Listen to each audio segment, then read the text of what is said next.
अच्छे लोग बुरे लोग। बहुत समय पहले की बात है। एक बार एक गुरुजी गंगा किनारे स्थित किसी गांव में अपने शिष्यों के साथ स्नान कर रहे थे। तभी एक राहगीर आया और उनसे पूछा, महाराज, इस गांव में कैसे लोग रहते हैं?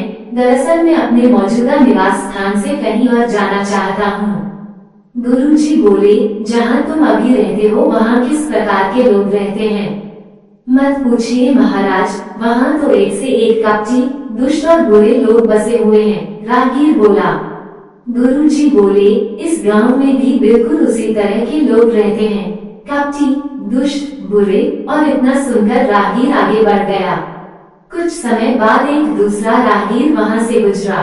उसने भी गुरुजी से वही प्रश्न पूछा, मुझे किसी नई जगह जाना है, क्या आप बता सकते हैं कि इस गांव में कैसे लोग रहते हैं?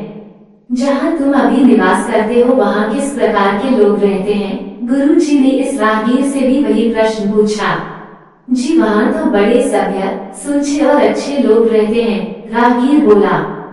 गुरुजी बोले, इस गांव में भी बिल्कुल उसी तरह के लोग रहते हैं, कपटी, दुष्ट, बुरे। और इतना सुनकर राहगीर आगे बढ़ गया। कुछ समय बाद एक दूसरा राहगीर वहाँ से गुजरा। उसने भी गुरुजी से वही प्रश्न पूछा, मुझे किसी नई जगह जाना है, क्या आप बता सकते हैं कि इस गांव में कैसे लोग रहते हैं? जहाँ तुम अभी निवास करते हो वहाँ किस प्रकार के लोग रहते हैं? गुरुजी ने इस राहगीर से भी वही प्रश्न पूछा। जी, वहाँ तो बड़े सभ्य, सुलझे और अच्छे लोग रहते हैं, राहगीर बोला। तुम्हें बिल्कुल उसी प्रकार के लोग यहाँ भी मिलेंगे, सभ्य, सुलझे और अच्छे। गुरुजी ने अपनी बात पूर्ण की और दैनिक कार्यों में लग गए। पर उनके शिष्य ये सब देख रहे थे और राहगीर के जाते ही उन्होंने पूछा, क्षमा कीजिएगा गुरुजी, पर आपने दोनों राहगीरों को एक ही स्थान के बारे में अलग अलग बातें क्यों बताई?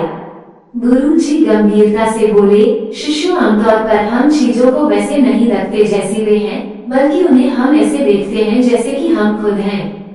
हर जगह हर प्रकार के लोग होते हैं, ये हम पर निर्भर करता है कि हम किस तरह के लोगों को देखना चाहते हैं। शिष्य उनके बात समझ चुके थे और आगे से उन्होंने जीवन में सिर्फ अच्छाइयों पर ही ध्यान केंद्रित करने का निश्चय किया।